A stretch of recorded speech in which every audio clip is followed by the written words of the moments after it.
হরে কৃষ্ণ ভক্তবৃন্দ, আজ পালিত হচ্ছে কার্তিক মাসের সর্বশেষ একাদশী ঊর্ধ্বান একাদশী ব্রত। কার্তিক মাসের শুক্লপক্ষের এই একাদশী ঊর্ধ্বান একাদশী ব্রত নিষ্ঠা সহকারে পালন করলে শ্রী হরির কৃপায় সেই ভক্তের সকল পাপ বিনষ্ট হয় এবং বিষ্ণুলোকে তার গতি হয়। তো কৃষ্ণ ভক্তবৃন্দরা, আজ আপনারা মঙ্গলবার এই ঊর্ধ্বান একাদশী ব্রতটি নিশ্চয়ই নিষ্ঠা ও ভক্তি সহকারে পালন করছেন। তবে আগামীকাল বুধবার আপনারা কিভাবে পালন করবেন এই একাদশী ব্রতের পালন এবং পালনে কি কি খাবেন সেই সকল বিষয়াবলী আজকে এখন আমরা জেনে নেব।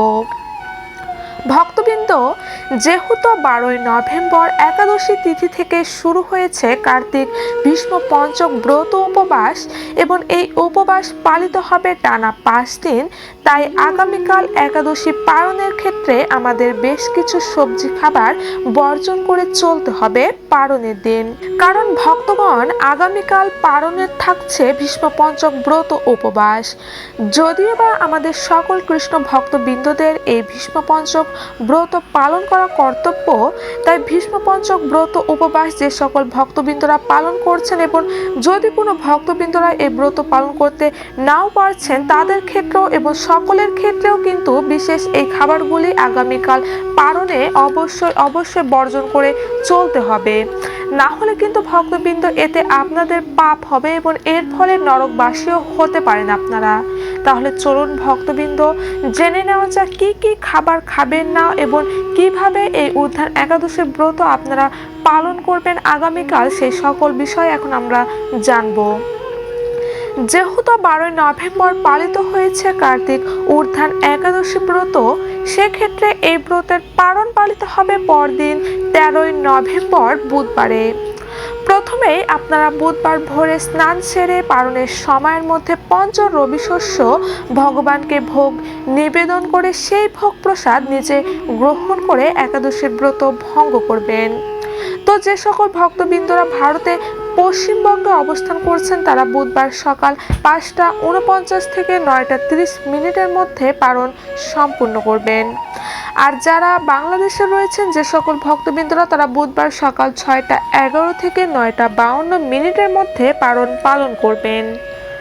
ভক্তবৃন্দ, অবশ্যই কিন্তু পালনের সময়ের মধ্যেই আপনারা ভগবানের জন্য পঞ্চ রবি শস্য ভোগ রন্ধন করে সেই ভোগ ভগবানকে অর্পণ করে তারপর সেই প্রসাদ নিজে গ্রহণ করে ঊর্ধ্বান একাদশী ব্রতের পালন করবেন। সেটাও কিন্তু পালনের সময়ের মধ্যেই করতে হবে।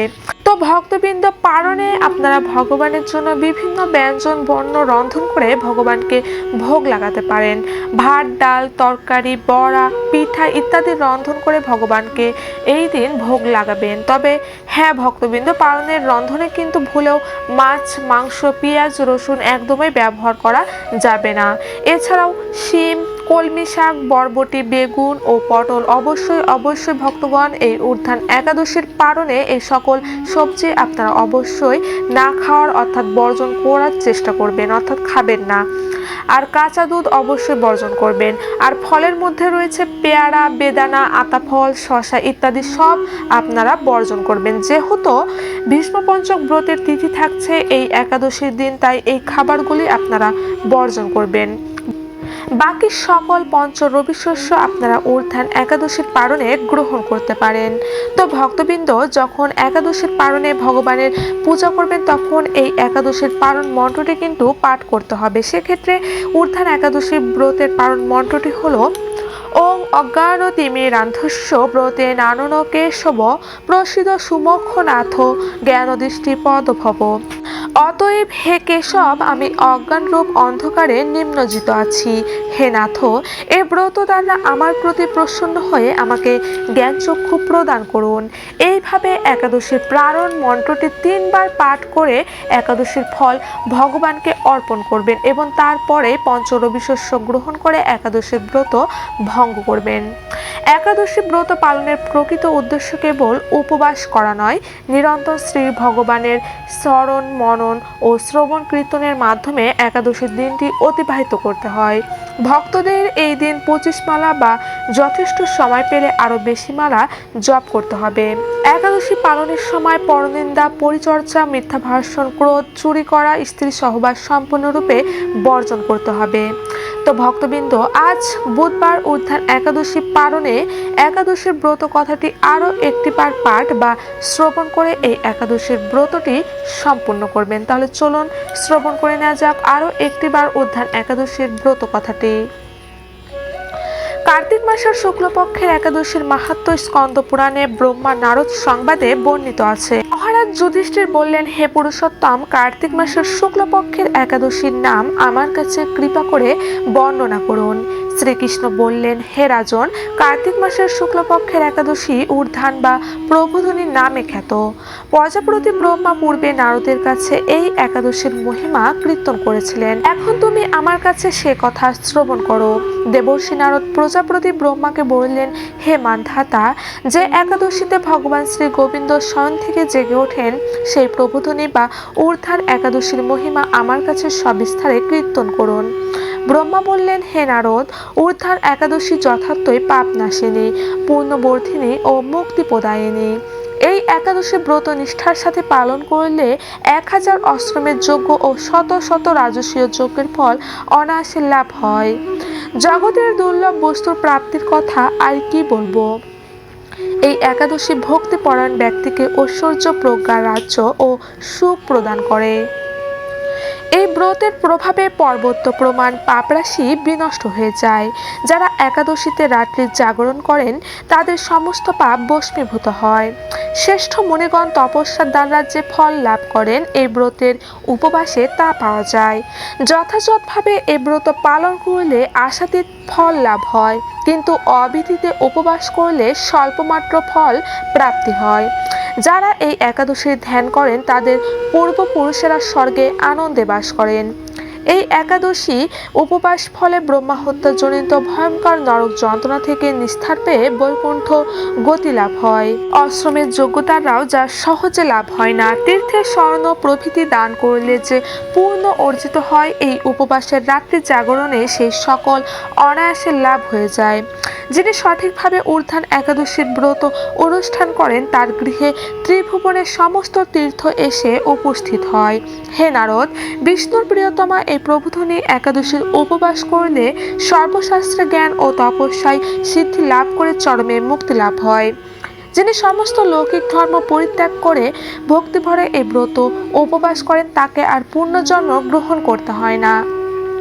এমনকি মন ও বাক্য দ্বারা অর্জিত পাপ রাশিও শ্রী গোবিন্দের অর্জনে বিনষ্ট হয়ে যায়। হে বৎস, এই ব্রতে শ্রদ্ধা সহকারে শ্রী জনার্দনের উদ্দেশ্যে স্নান, দান, জপ, কীর্তন ও হোমাদি করলে অক্ষয় ফল লাভ হয়। যারা উপবাস দিনে শ্রীহরির প্রতি ভক্তিভাবে দিন যাপন করেন তাদের পক্ষে জগতে দুর্লভ বলে আর কিছু নেই। চন্দ্র ও সূর্যগ্রহণে স্নান করলে যে পূর্ণ হয়, এই উপবাসের রাত্রি জাগরণে তার সহস্রগুণ সুকৃতি লাভ হয়। তীর্থে স্নান, দান, জপ, হোম, ধ্যান আদির ফলে যে পূর্ণ সঞ্চিত হয়, ঊর্ধ্বান একাদশী না করলে সেই সমস্ত নিষ্ফল হয়ে যায়।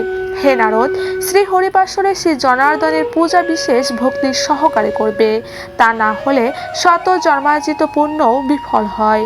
হে বৎস, যিনি কার্তিক মাসে সর্বদা ভাগবত শাস্ত্রাদি অধ্যয়ন করেন তিনি সর্বপাপ মুক্ত হয়ে সমস্ত যজ্ঞের ফল লাভ করেন। ভগবান হরি ভক্তিমূলক শাস্ত্র পাঠে অত্যন্ত সন্তুষ্ট হন, কিন্তু দান, জপ, যজ্ঞাদি দ্বারাও তেমন প্রীত হন না। এই মাসে শ্রী বিষ্ণুর নাম, গুণ, রূপ, লীলাদি শ্রবণ কীর্তন অথবা শ্রীমদ্ ভাগবত আদি শাস্ত্রগ্রন্থ পাঠের ফলে শত শত গোদানের ফল অচিরে প্রাপ্ত হওয়া যায়। অতএব হে মুনিবর, কার্তিক মাসে সমস্ত গণধর্ম বর্জন করে স্ত্রী কেশবের সামনে হরিকথা শ্রবণ কীর্তন করা কর্তব্য। কোনো ব্যক্তি যদি ভক্তি সহকারে এই মাসে হরিকথা শ্রবণ ও কীর্তন করেন তবে তার শতকুল উদ্ধার প্রাপ্ত হন এবং হাজার হাজার দুগ্ধবতী গাভীদানের ফল অনায়াসে লাভ করেন। এই মাসে পবিত্রভাবে শ্রীকৃষ্ণের রূপ গুণাদির শ্রবণ কীর্তনের দিন যাপন করলে আর পুনর্জন্ম হবে না। এই মাসে বহু ফলমূল, ফুল, অকরু, কর্পূর ও চন্দনা দিয়ে শ্রীহরির পূজা করা কর্তব্য। সমস্ত তীর্থ ভ্রমণ করলে যে পুণ্য সঞ্চয় হয়, উত্থান একাদশীতে শ্রীকৃষ্ণের পাদপদ্মে অগ্রপ্রদানে তার কোটিগুণ সুকৃতি অর্জিত হয়। শ্রবণ, কীর্তন, স্মরণ, বন্দনাদি নববিধা ভক্তির সাথে তুলসীর সেবার জন্য যারা বীজ রোপণ, জলসেচন ইত্যাদি করেন, তারা মুক্তি লাভ করে বৈকুণ্ঠবাসী হন। হে নারদ, সহস্র সুগন্ধি পুষ্পে দেবতার অর্চনে বা সহস্র সহস্র যজ্ঞ ও দানে যে ফল লাভ হয়, এই মাসে শ্রী হরিবাসরে একটি মাত্র তুলসী পাতা শ্রী ভগবানের চরণ কমলে অর্পণ করলে তার অনন্ত কোটিগুণ ফল লাভ হয়। হরে কৃষ্ণ কৃষ্ণ কৃষ্ণ হরে হরে, হরে রাম রাম রাম হরে হরে। তো কৃষ্ণ ভক্তবৃন্দ, আপনারা সকলেই আগামীকাল এই ঊর্ধ্বান একাদশীর ব্রতের পালনটি আপনারা সম্পূর্ণ সঠিক নিয়মে পালন করবেন এবং পালনের সময়ের মধ্যে পালন করার চেষ্টা করবেন। সকলে ভালো থাকবেন, সুস্থ থাকবেন। জয় শ্রীকৃষ্ণ, জয় রাধা মাধব, জয় গোবিন্দ।